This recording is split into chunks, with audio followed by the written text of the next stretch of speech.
أهلا بكم أصدقائي مجددا في درس آخر من دروس تعلم اللغة الفرنسية خطوة بخطوة. درسنا اليوم يتعلق ب la quantité أي الكمية. سنتعلم في هذا الدرس كيفية التعبير عن الكمية في اللغة الفرنسية.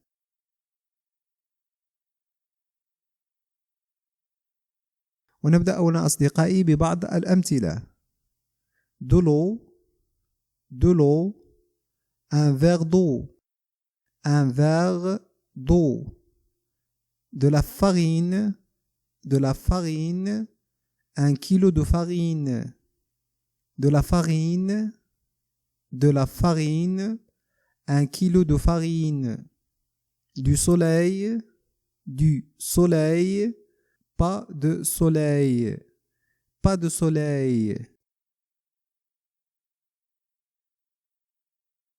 إذن كما رأينا أصدقائي في الأمثلة de remplace du, de la, des، يعني أن la préposition de تعوض les partitifs التي رأيناها في الدرس السابق du, de la, des مع les quantités exprimées عندما تكون الكميات معبر عنها. نقول مثلا un kilo du sucre كيلوغرام من السكر. هنا كمية السكر معبر عنها، إذن لا نستعمل لي بارتيتيف du, de la أو des، بل نستعمل de. 100 غرام de sucre كذلك هنا 100 غرام من السكر. 3 morceaux de sucre 3 قطع من السكر، كمية معبر عنها. beaucoup de sucre الكثير من السكر. un peu de sucre القليل من السكر. assez de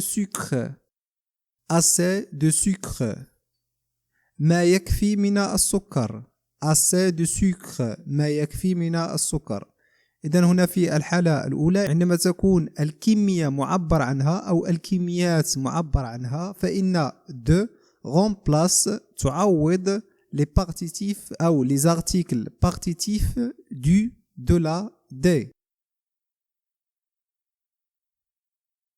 وكذلك نعوض les partitifs be de عندما تكون la quantité zéro، أي عندما تكون الكمية صفر. مثلا pas de sucre لا يوجد سكر.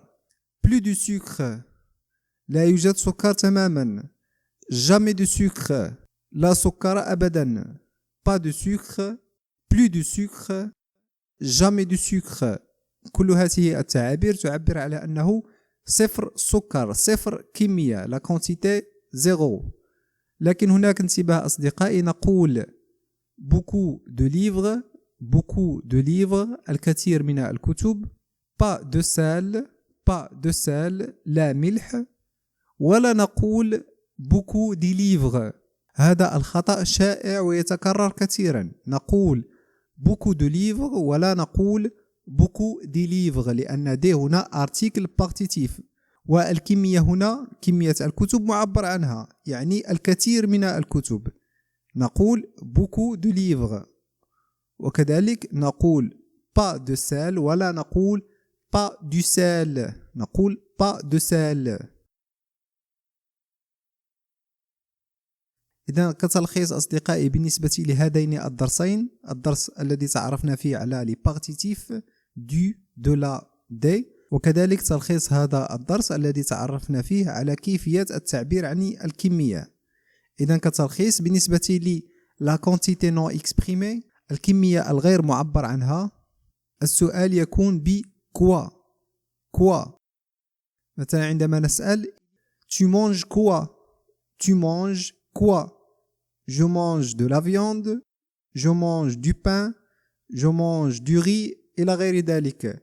بالنسبة لي الكمية الغير معبر عنها la quantité non exprimée، السؤال يكون ب quoi، والجواب يكون باستعمال les partitifs du, de la, des.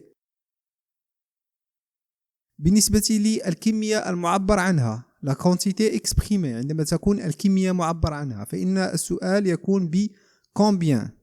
مثلا نسأل il y a combien de sucre dans le placard.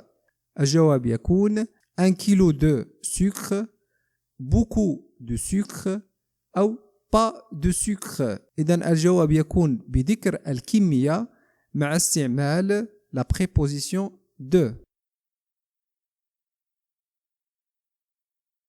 وفي الأخير أصدقائي أقدم لكم بعض التمارين من أجل الفهم أكثر. التمرين الأول يقول complétez librement أي أتموا بحرية. لكم كامل الحرية في اختيار الكلمات التي ستتمون بها هذه العبارات.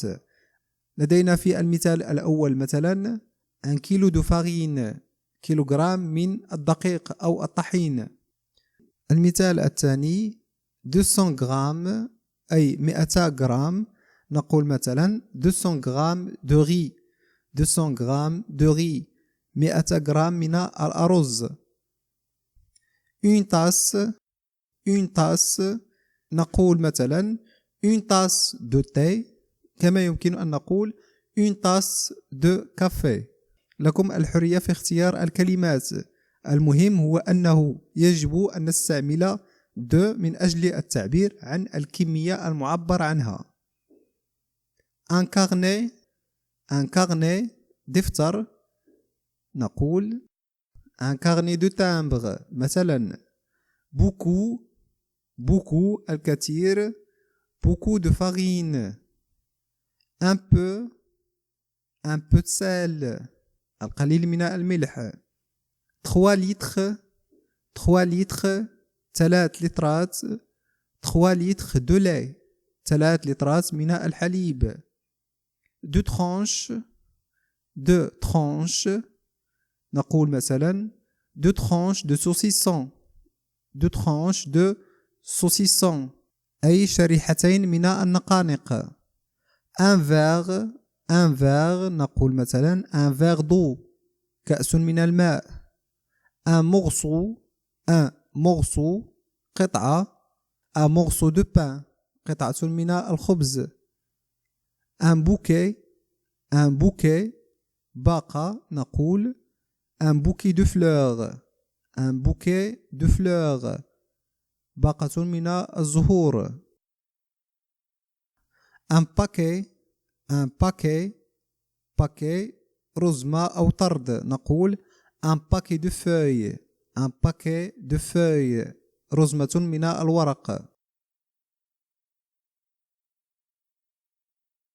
ننتقل الآن إلى التمرين الثاني. التمرين الثاني يقول faites des phrases avec du, de la, des ou de selon le modèle. أي شكلوا جملا باستعمال du, de la, des ou de حسب النموذج. لدينا في النموذج lait حليب bouteille قنينة. نقول مثلا il y a du lait dans une bouteille de lait. il y a du lait dans une bouteille de lait. هناك حليب في قنينة الحليب. المثال الثاني لدينا sucre paquet نقول il y a du sucre هناك سكر dans un paquet de sucre هناك سكر في علبة السكر. المثال الثالث moutarde أي خردل pot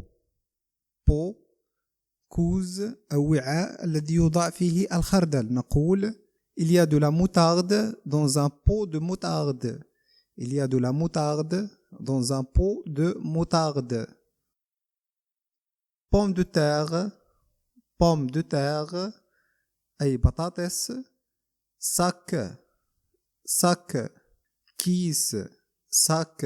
كيس نقول il y a des pommes de terre dans un sac de pommes de terre. il y a des pommes de terre dans un sac de pommes de terre. هناك بطاطس في كيس البطاطس. bonbon حلويات حلوى. باكي علبة. نقول il y a des bonbons. هناك حلوى dans un paquet de bonbons. Dans un paquet de bonbons. وننتقل الآن إلى التمرين الثالث. التمرين الثالث يقول faites des phrases avec trop de ou pas assez de selon le modèle. Continuez librement. أي شكلوا جملا باستعمال trop de الكثير من أو pas assez de لا يكفي من حسب النموذج وأتموا بشكل حر. في النموذج لدينا dans mon appartement في شقتي il y a trop de bruit. هناك الكثير من الضجيج. Il y a trop de bruit et il n'y a pas assez de lumière. Il n'y a pas assez de lumière. ولا يوجد ما يكفي من الضوء. Il n'y a pas assez de lumière. المثال الثاني dans ces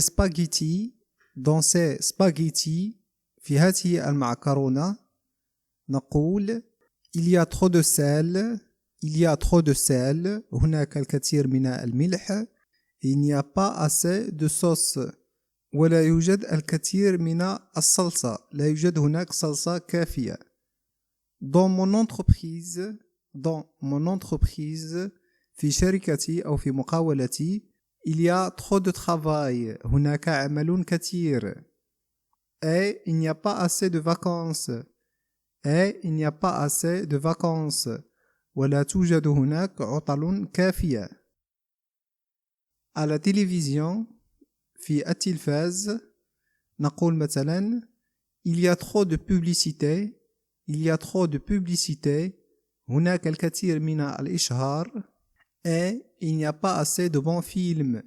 Et il n'y a pas assez de bons films. ولا يوجد هناك الكثير من الأفلام الجيدة.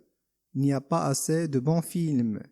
ويمكن أن نقول كأمثلة أخرى il n'y a pas assez de débat. لا يوجد هناك الكثير من الحوارات. de débat.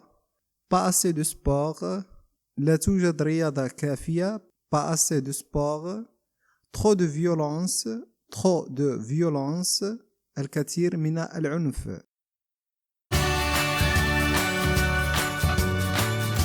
إلى هنا أصدقائي قد انتهى هذا الدرس. أتمنى أن تكونوا قد استفدتم وإلى الدرس القادم وإلى اللقاء.